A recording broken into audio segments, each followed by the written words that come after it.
por el pasado cuando vuelvo a repetir y reitero que no existe, como tampoco existe el futuro. El famoso día de mañana. Lo único que existe es la cruda realidad del presente. ¿Sí? Entonces, hasta que no superes el pasado, no vas a poder disfrutar del presente y no vas a poder prepararte para un futuro glorioso en Cristo. Así es que te aconsejo, te recomiendo lo antes posible que le pidas al Señor que interiorices la gran verdad de que las cosas viejas pasaron, dice la Biblia. He aquí, todo es hecho nuevo. Dijimos que el Salmo nos invita a no hacer algunas cosas, no tener envidia, no tener celos de la gente que aparentemente prospera. Y también el Salmo nos invita a hacer una serie de cosas. Sí, son las dos caras de la moneda. Cosas que no hay que hacer y cosas que sí hay que hacer. Hablamos también acerca de esas dos prosperidades que se nos presentan en los Salmos. Esa prosperidad externa, esa prosperidad visible, aparente, que es la que generalmente le llama la atención a la gente. Mira qué coche tiene, mira qué casa, mira qué ropa usa, mira cómo vive. Y luego hay una prosperidad tan real como la otra, que es la interna.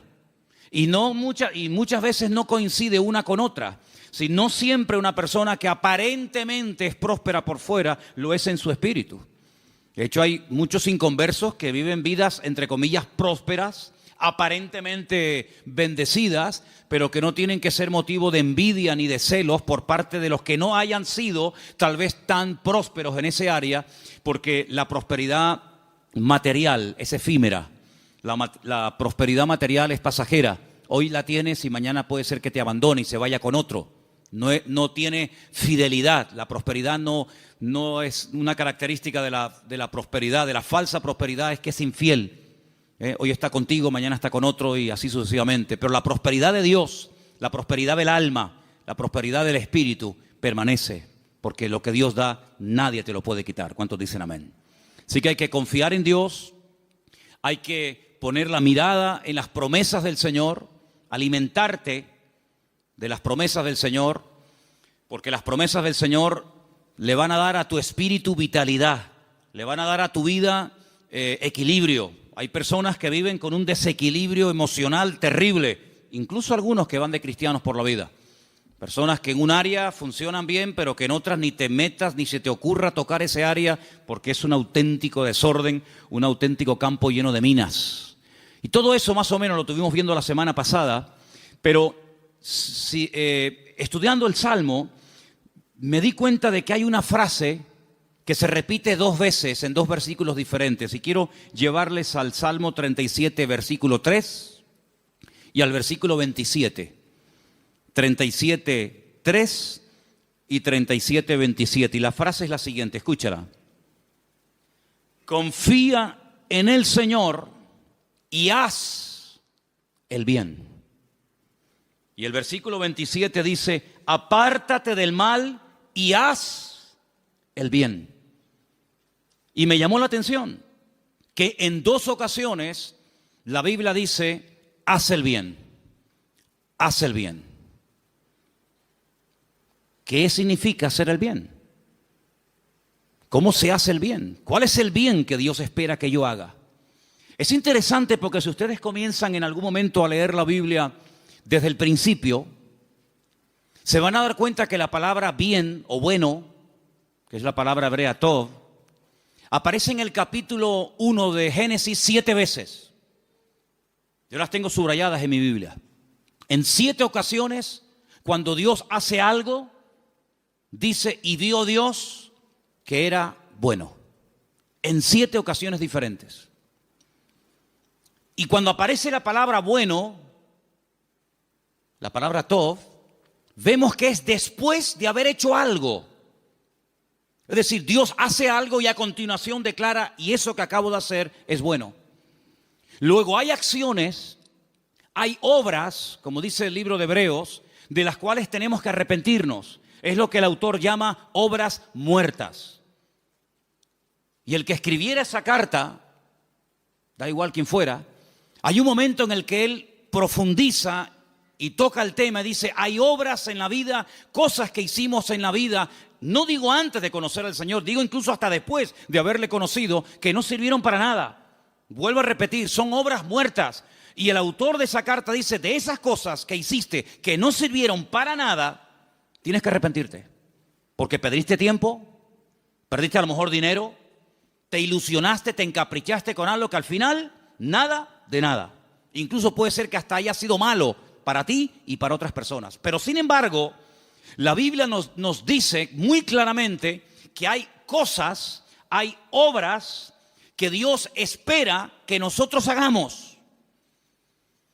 Y es que hay que tomar una determinación en momentos puntuales de la vida. Tengo que tomar la decisión de perdonar. Tengo que tomar la decisión de amar. Tengo que tomar la decisión de obedecer, de aprender, de crecer, de madurar y también de hacer ciertas y determinadas cosas. Ahora, el hacer el bien no es algo opcional. No es algo que Dios dice, bueno, mira, como tú veas, como tú te sientas. Si no tienes ganas, no lo hagas. No. Sino que vemos que el hacer el bien es algo que es un auténtico imperativo, es un mandamiento de parte de Dios. Y Dios está observándonos a ver qué es lo que vamos a hacer con todas las bendiciones y con todo el conocimiento que hemos recibido. Es decir, no hagas de tu vida una vida, digamos, de pasividad donde puedes presumir de lo malo que no estás haciendo.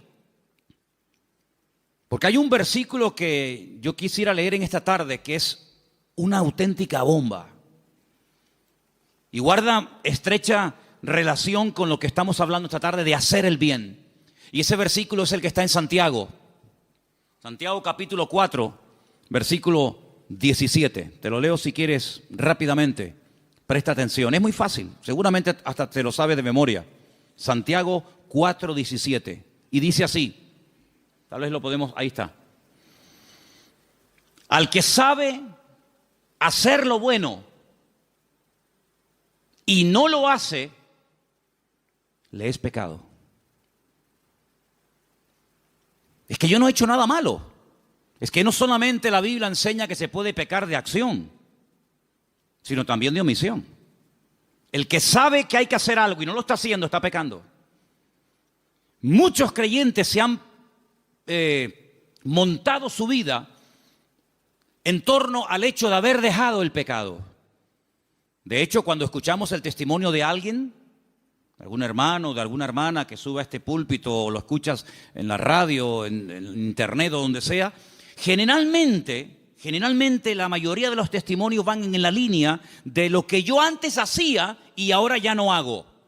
Por ejemplo, si una persona estuvo metida, no sé, en el mundo de la prostitución o de las drogas o del tráfico de armas o yo qué sé, cualquier cosa que se te venga a la mente, cuando la persona entiende el Evangelio y tiene una genuina y verdadera conversión, y el domingo pasado yo dije lo que es una genuina conversión, porque hay gente que viene a la iglesia pero no son convertidos, y yo dije que hay 3 elementos que era reconocer, confesar y cambiar para que se produzca una genuina conversión. No solamente decir, bueno, y ahora comienzo a venir aquí y ya está todo solucionado. No, tú puedes venir aquí, pero puede ser que tú no seas convertido.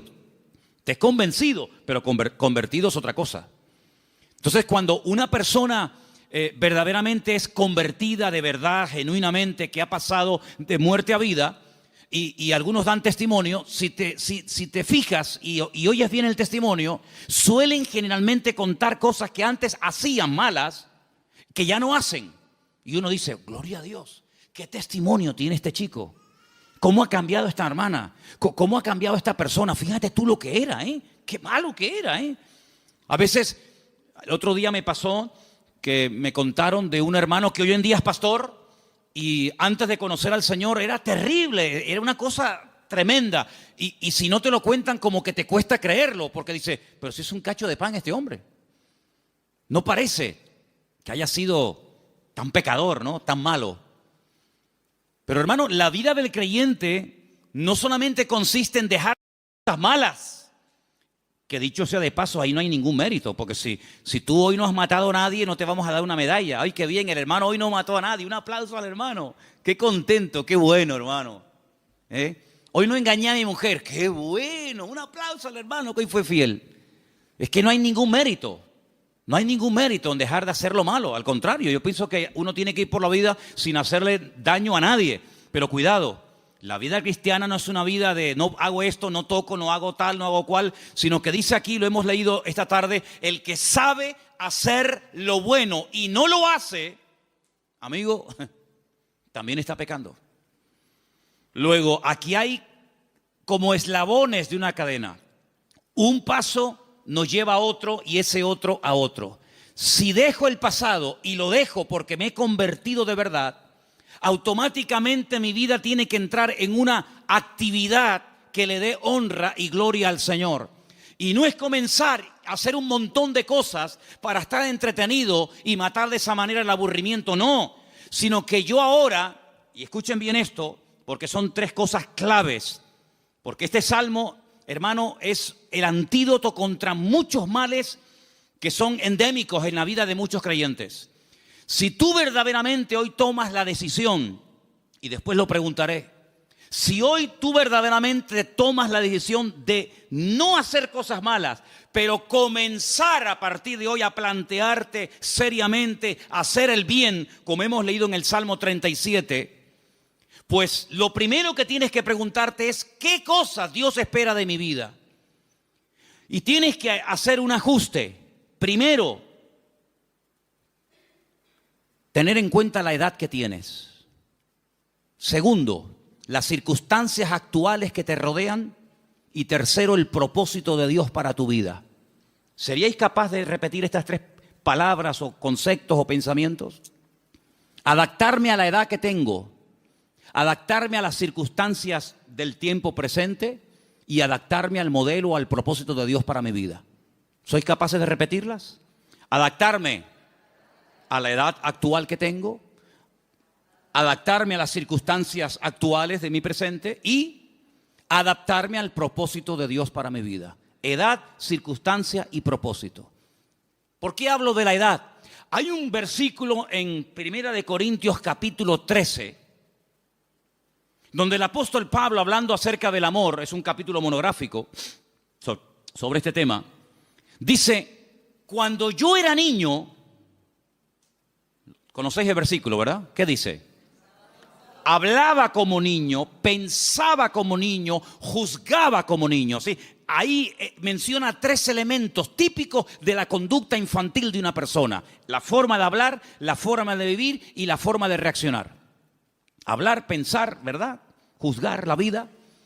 En el hombre se nota más que en la mujer, porque el hombre cambia la voz. Aunque yo últimamente he hablado con algunas mujeres no de esta congregación, para que no estén ya diciendo, será fulana, será mengana, que cuando me hablan con una voz muy... Y yo digo, le cambió la voz a la hermana. Pero generalmente no. No es normal que a una mujer le cambie la voz, pero sin embargo en el hombre sí. Qué bonita esa voz de niños, ¿no? Pero te imaginas esa voz de niño, un tipo con 20 o 30 años, sería terrible, ¿no? Al hombre le cambia la voz. Pero no solamente hablamos de un cambio de voz, sino de una forma diferente de hablar. Un niño, las conversaciones de un niño giran en torno a su mundo. Las conversaciones de un adulto son completamente diferentes, ¿verdad?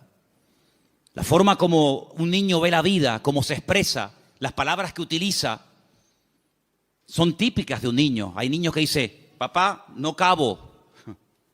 No quepo. Ah, no cabo. No quepo. Y tú dices, está hablando un niño, ¿verdad? Pablo dice, cuando yo era niño, yo hablaba como un niño. Mas cuando ya fui hombre, hay un cambio. Dejé de hablar como un niño, dejé de vivir como un niño, dejé de ver la vida como un niño. Trasladando esto a lo espiritual, que es a lo que nos queremos adaptar esta tarde, tú no puedes estar toda la vida congregándote en esta, en cualquier otra iglesia, hablando, orando, predicando, opinando siempre en la misma línea, porque eso quiere decir que si tu lenguaje no ha cambiado, es porque tú internamente no has cambiado. Tú no puedes estar toda tu vida como algo normal, quejándote y lamentándote, porque eso quiere decir que tu lenguaje, ¿verdad?, evidencia una carencia, una falta de crecimiento interior. Y el Señor Jesucristo le dio tanta importancia al tema que Él dijo, de la abundancia del corazón, ojo, habla la boca. Lo que uno tiene dentro, ¿por dónde sale? Por la boca. Cuando una persona siempre está hablando de una misma cosa es porque eso lo está dominando, porque ese es su tesoro. Y donde está tu tesoro, allí estará tu corazón. Y donde está tu corazón, de ahí saldrán las palabras y las conversaciones de tu vida.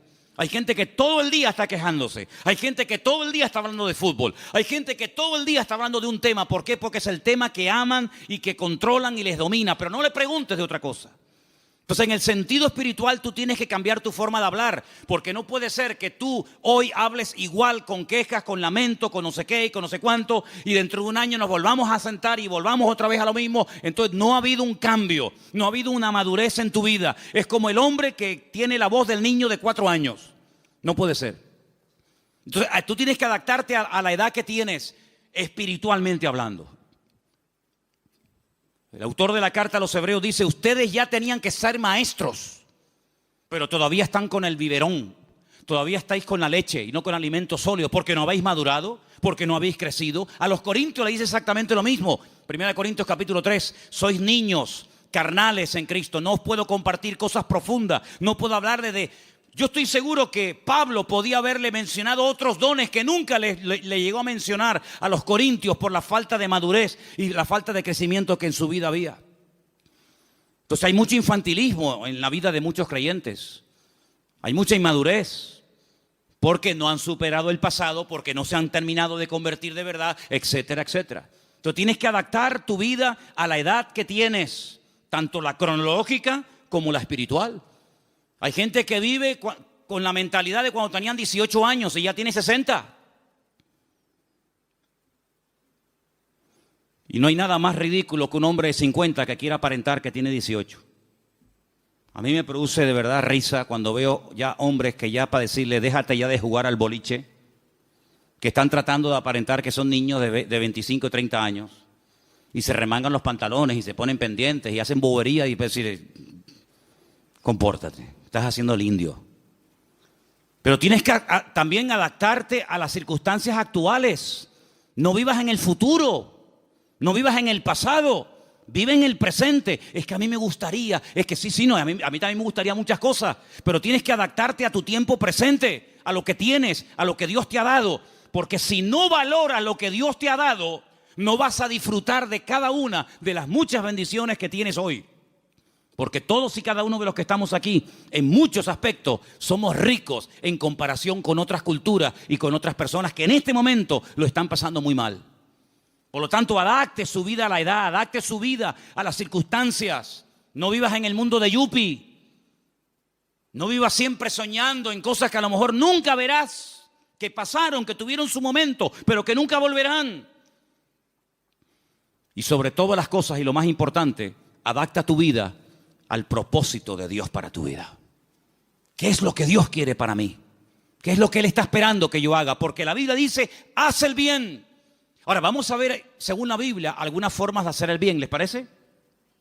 Hechos capítulo 4, libro de los Hechos capítulo 4, versículo 32. Vamos a ver algunos ejemplos, hay cientos, pero vamos a ver algunos.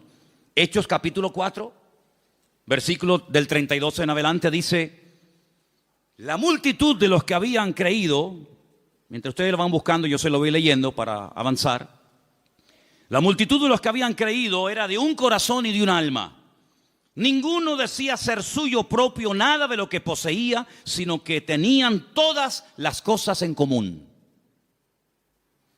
Con gran poder los apóstoles daban testimonio de la resurrección del Señor Jesús y abundante gracia era sobre todos ellos. Verso 34. Así que no había entre ellos ningún necesitado, porque todos los que poseían heredades o casas las vendían y traían el precio de lo vendido. Y lo ponían a los pies de los apóstoles y repartían a cada uno según su necesidad. Ahí hay un ejemplo bíblico de cómo se puede servir al Señor con lo que uno tiene. De cómo uno puede ser un instrumento de bendición, bendiciendo y compartiendo la bendición con alguien que tal vez está más necesitado que tú en el momento actual. Entonces vemos que en la iglesia primitiva no solamente se daba importancia a la oración, que la tiene, y a la alabanza, que la tiene, y al estudio de la palabra, que la tiene, sino también a estar atentos para poder ayudar en la medida de las posibilidades de cada miembro de la congregación a las necesidades de cada uno de los miembros. Y llegaron a un punto que tenían este tema tan claro que dice que, y esto es algo increíble, esto es un milagro, dice que no había en la iglesia primitiva allí en Jerusalén hace 2000 años personas necesitadas. No había. Había una justicia equitativa, había una solidaridad entre los miembros de la iglesia espectacular, de tal manera que dice que no había necesitados entre ellos. En la calle a lo mejor sí, pero en la iglesia no había nadie que tuviera necesidades. Porque en el momento en el que se descubriera, en el momento en el que se supiera que había una familia, unos hermanos, etcétera, necesitados, automáticamente la gente sabía cómo tenía que reaccionar. Es increíble. Esto es una forma de hacer el bien, ¿no les parece? Seguimos en Hechos. Vamos al capítulo 20. Capítulo 20 del mismo libro. Versículo 35. Miren qué versículo tan interesante. Y dice así: en todo, son palabras del apóstol Pablo, os he enseñado que trabajando así se debe ayudar a los necesitados y recordar las palabras del Señor Jesús que dijo: más bienaventurado es dar que recibir. ¿Dónde dijo eso Jesús? ¿En Mateo? ¿En Marcos? ¿En Lucas? ¿En Juan?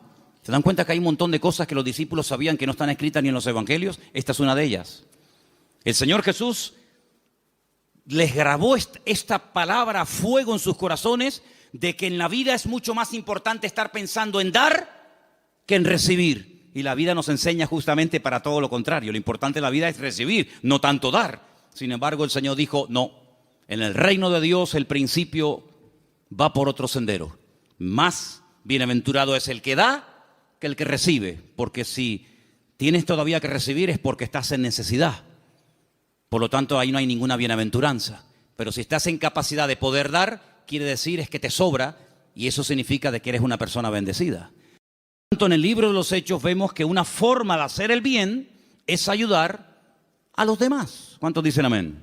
Ahora, dice la Biblia, nos enseña la palabra, que las personas que en su vida se propusieron hacer el bien, y hay centenares de ejemplos, eran personas que descubrieron un principio espiritual fundamental, y es que el aburrimiento, la rutina, la monotonía, eso que se ha dado por llamar la baja estima, el sentirte que no sirves para nada, que eres un inútil, etcétera. Según el Salmo 37 y otros pasajes de la Biblia, vemos que eso tiene remedio, es el antídoto perfecto para superar todo eso que tanto daño hace a la gente, es estar activo en las cosas de Dios. Porque la inactividad es lo que abre la puerta a que el enemigo venga a tu vida y comience a atormentarte, diciéndote que tú no sirves para nada, que tu vida no vale nada. Comienzas a tener demasiada ociosidad que te lleva a la queja. No hay nada más peligroso que estar ocioso, y más cuando uno ha tenido ciertos y determinados vicios, porque para volver a pecar uno tiene que tener tiempo libre. Luego, el antídoto bíblico para superar, ya digo, el aburrimiento, la rutina, la monotonía, incluso hasta la tristeza, porque la tristeza mata, pues es estar activo haciendo la obra de Dios. Como dice la Biblia, haced el bien. ¿Cuántos dicen amén? Hablando de tristeza, quiero ponerles una frase ahí, y dice lo siguiente: la tristeza limita al hombre. La tristeza le impide pensar correctamente y tomar decisiones. ¿Qué te parece? ¿Cuántas veces yo he dicho desde este mismo púlpito, ahí la tienen, que cuando tú estás enfadado o triste o desanimado, no tomes decisiones, porque todo lo que decidas lo vas a hacer mal? Es mejor contar hasta 10. Cuando uno está enfadado y toma una decisión en caliente, permítame la expresión, puedes meter la pata y arrastrar en tu error a centenares o a miles de personas. Así que relájate, relax. O cuando estás triste, comienzas a decir tonterías. El profeta Elías, ¿se acuerdan? Estaba triste y le decía: Señor, ya no aguanto más, estoy solo, nadie me hace caso. Quítame la vida. Deseó hasta morir. Pero analizando el tema de la tristeza, porque ¿quién no ha estado triste alguna vez? ¿Hay alguien aquí que nunca ha estado triste? Nunca. ¿Alguna vez voy a hacer la pregunta al revés. ¿Habéis estado triste alguna vez? Triste porque te sientes sola, triste porque no te dieron el trabajo que te habían ofrecido, triste porque el que tú quieres se enamoró de otra, triste porque... yo qué sé. Te voy a decir algo que es una bomba, ¿eh? La tristeza, o no hay orgullo más grande, escucha bien esto, ¿eh? No hay orgullo más grande que la tristeza. Entonces, ¿cómo? Ahí está. Léalo conmigo, por favor. No hay orgullo más grande que la tristeza, porque ella es el resultado de que el hombre piensa que merece tal o cual cosa y que se le debe algo. Dígalo otra vez, quiero oírlo fuerte. No hay orgullo más grande que la tristeza, porque ella es el resultado de que el hombre piensa que merece tal o cual cosa y que se le debe algo. Es decir, que cuando yo estoy triste porque no salen las cosas como yo quería, soy un orgulloso en lo más profundo de mi corazón, porque le estoy diciendo a Dios, yo no merezco esto. A mí no me tienen por qué pasar estas cosas. Aquella sí, a este sí, pero a mí ¿por qué me tratas de esa manera? Así que a veces, sin darnos cuenta, la tristeza es un disfraz que utiliza el orgullo. Estoy preparando un mensaje acerca de los distintos disfraces o caretas que utiliza el orgullo para venir a la vida de un creyente, haciéndonos creer que no es justo el trato que estamos recibiendo, que no está bien lo que Dios está permitiendo que ocurra en mi vida. Ten cuidado porque a veces la tristeza no es el producto de esa nostalgia de echar de menos a alguien o de echar de menos a algo, no, sino que a veces es un orgullo camuflado, es como un enanito que está ahí escondido detrás de tu alma diciéndote que tú te mereces algo mejor en la vida, que tú no te mereces ese trato injusto, que el Señor te tiene olvidado, que la tiene tomada contigo y que hace mucho tiempo tú te merecías un trato mejor. Y yo estoy plenamente convencido y quiero convencerme cada día más y lo quiero compartir y dejar bien claro esta tarde que nuestro Dios es bueno y para siempre su misericordia y que los que amamos a Dios todas las cosas nos ayudan a bien y que cuando tú te crees que mereces un trato mejor tú le estás diciendo a Dios, Dios mío te estás equivocando conmigo, yo lo haría mejor que tú si yo fuera Dios y tú fueras el ser humano. Hermano, Dios no se equivoca, Dios es justo, Dios es perfecto y cada cosa siempre y cuando subrayo, yo esté en orden, siempre y cuando yo esté haciendo la voluntad de Dios, que ocurra en mi vida, si amo al Señor, si respeto al Señor, si estoy bajo la cobertura de Dios, todas y cada una de las cosas que me ocurren, lo que recibo y lo que pierdo, lo que me dan y lo que me quitan, todo entra dentro del plan y del propósito de Dios para mi vida. ¿Cuántos dicen amén? ¿Te fías de Dios? ¿Te fías de Dios? Porque una cosa es fiarme de Dios cuando le pido que Dios me salve o me perdone un pecado, pero en el trato diario yo me refiero. En el trato diario, en lo laboral, en lo matrimonial, en lo económico, en la parte de como estudiante, etcétera, etcétera. ¿Estás contento y satisfecho como Dios te está tratando? Cuidado, ojo lo que vas a responder. Porque una de las peores enfermedades que mata el alma y mata la fe y mata el entusiasmo en la vida de un creyente es la queja y sobre todo la ingratitud. ¿Qué daño le hace una persona a su alma, a su propia vida, cuando no para de quejarse y sobre todo de no reconocer que tiene muchos motivos para darle gracias al Señor? ¿Cuántos dicen amén? Así que no te quejes. No te quejes. Ahí en esa pizarra o en ese tablón que tenemos ahí, cuando tuvimos en aquella serie de mensajes sobre no quejarnos, no lamentarnos, sino ser agradecidos, yo les pedí que pusiéramos en esa pizarra la palabra gracias en diferentes idiomas.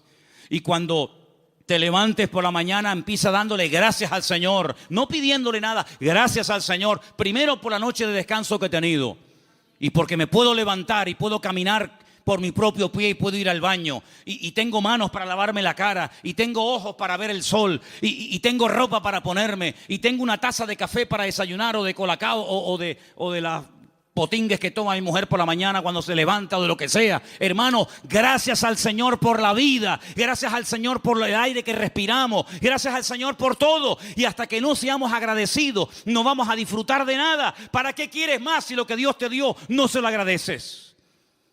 El secreto para tener más es ser agradecido en lo poco. En la medida en que usted sea agradecido en lo poco, Dios te dará más y más para que puedas incluso compartir a otras personas. ¿Cuántos dicen amén?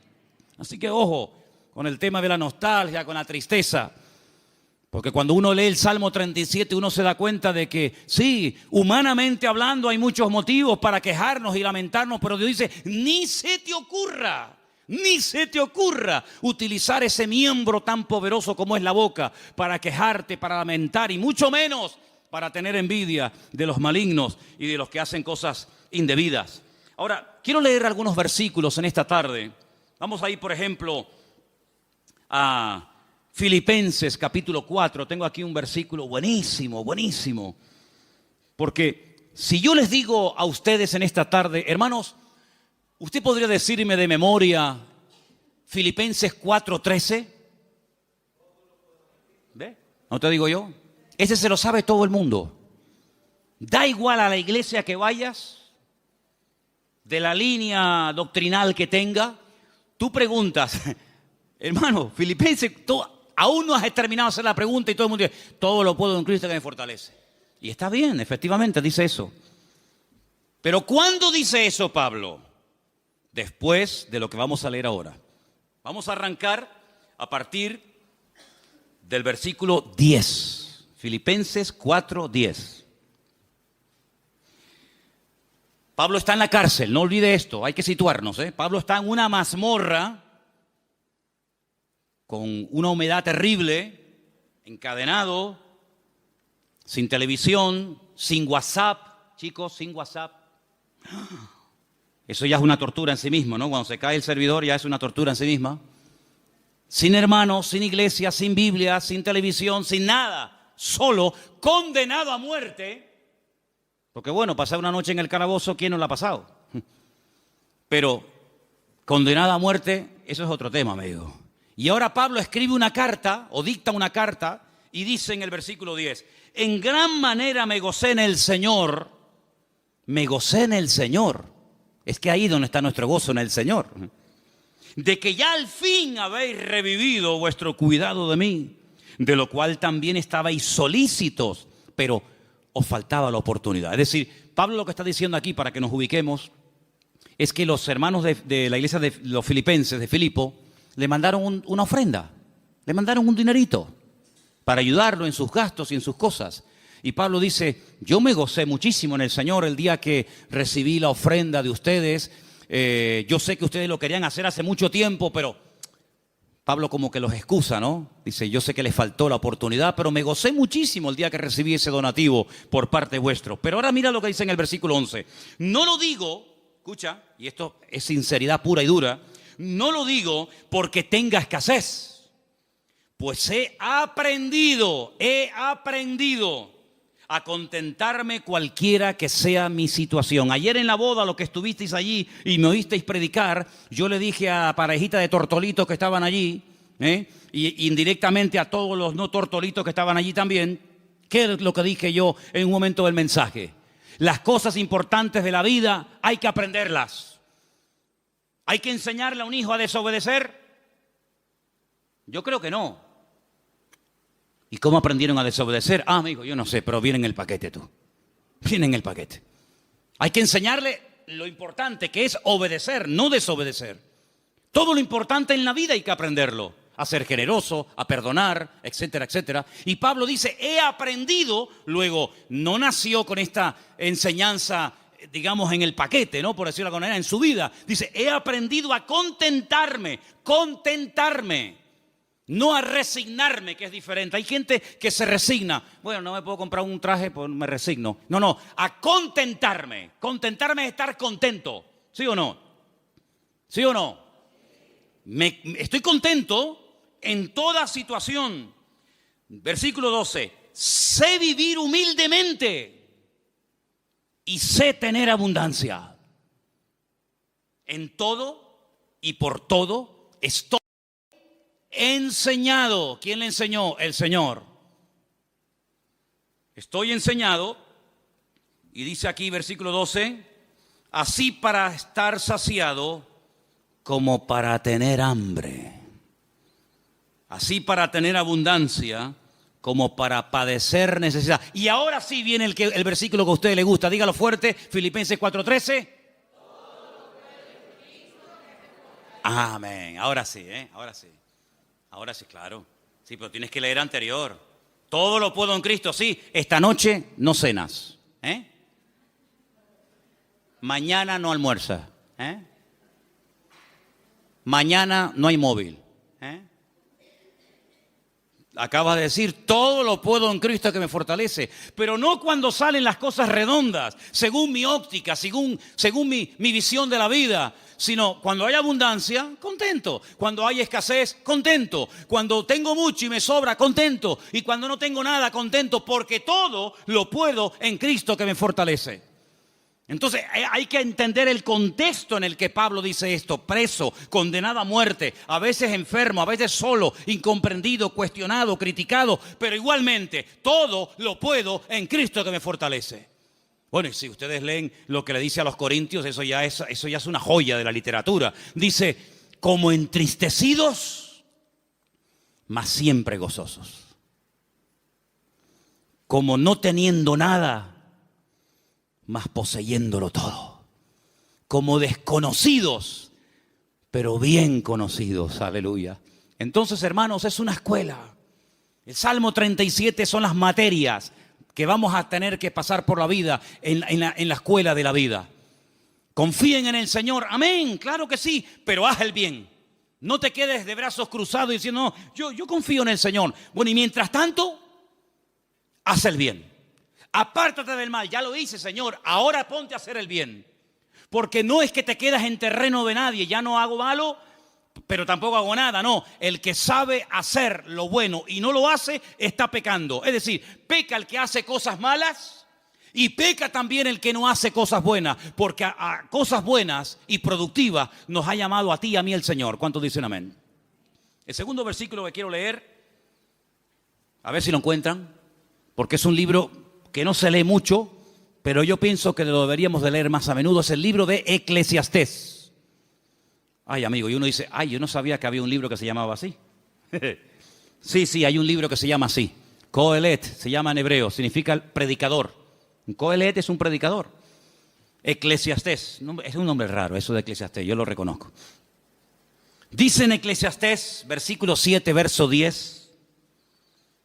Y hermano, yo me confieso que en algún momento he caído en este error del versículo. Porque Eclesiastés 7:10 dice, nunca digas, y yo lo he dicho, nunca digas, y yo lo he dicho, ¿cuál es la causa de que los tiempos pasados fueron mejores que estos? Porque nunca esto preguntarás con sabiduría. ¿Y quién no ha dicho, antes se bebía mejor que ahora? Antes yo estaba mejor que ahora. Dice, nunca hables así, nunca digas eso. Sino que hay que adaptarse a la edad, a las circunstancias y al propósito y diseño de Dios para mi vida en el tiempo presente. Por lo tanto, si en el pasado hubo una época dorada en nuestra vida, gloria a Dios, ahora estamos en otra etapa.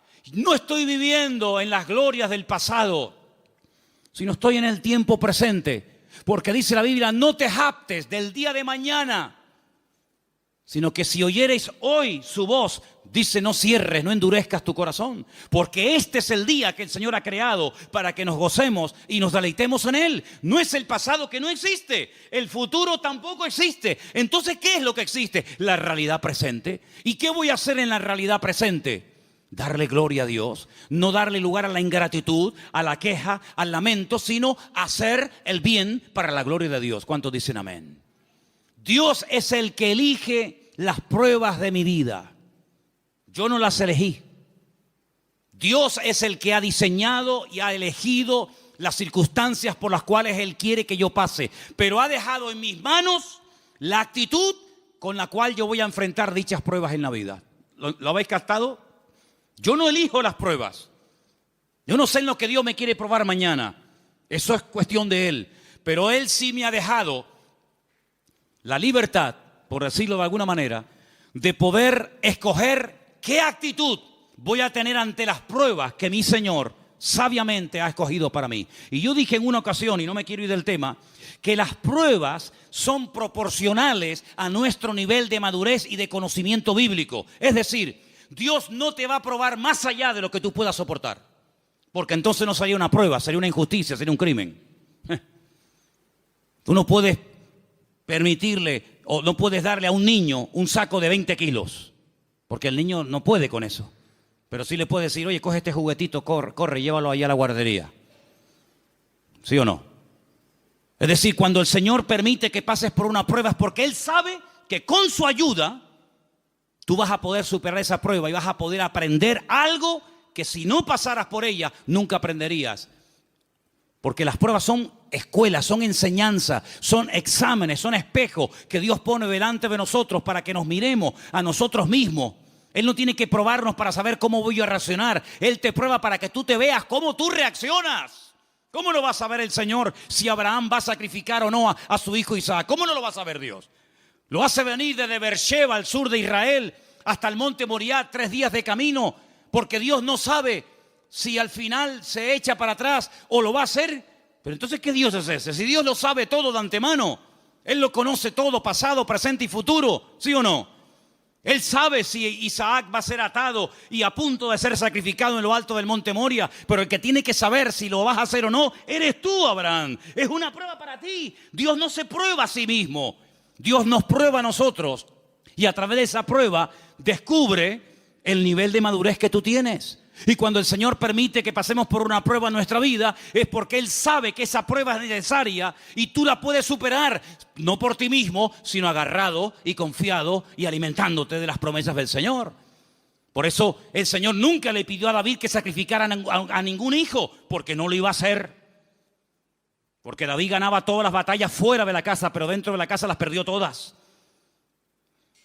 Y David con sus hijos no tenía ninguna autoridad. Los hijos muchas veces eran un auténtico desastre y le ganaba a los filisteos, les ganaba a los amorreos, y ganaba batallas a diestra y siniestra. Pero sin embargo era incapaz de ganar las batallas que tenía en su propio hogar.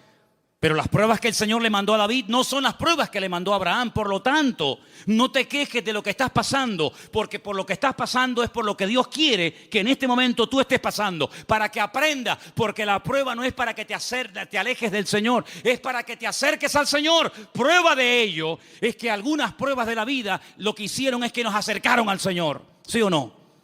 Porque si no hubiera sido por aquellas pruebas, quién sabe dónde tú esta tarde estarías. Luego, como dice el mundo, no hay mal que por bien no venga. Todo ayuda para bien. ¿Cuántos dicen amén? Pégale un codazo al que está al lado tuyo durmiendo y le dice, todo ayuda para bien, díselo. Todo ayuda para bien en esta vida. Aleluya. Gloria a Dios. Primera de Pedro 2:15. Por favor. ¿Están cansados?